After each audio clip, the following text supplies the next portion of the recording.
शिवलिंगावर बेलाची पाने का वाहतात? असं सांगितलं जातं, पौराणिक कथेनुसार समुद्र मंथनावेळी पृथ्वीवर विष उत्पन्न झालं.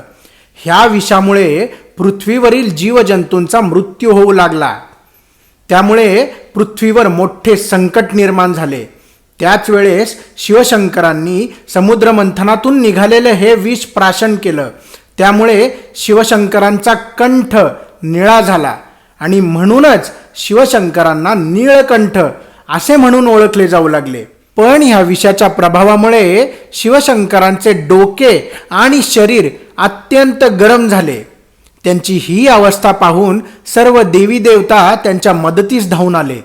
सर्व देवी देवतांनी शिवशंकरांच्या डोक्यावरती बिल्वपत्र म्हणजे बेलाची पाने वाहिली आणि त्यांचा पाण्याने अभिषेक केला. आता सायंटिफिकली बघितलं तर बेलाची पाने ही गुणधर्माने थंड असतात.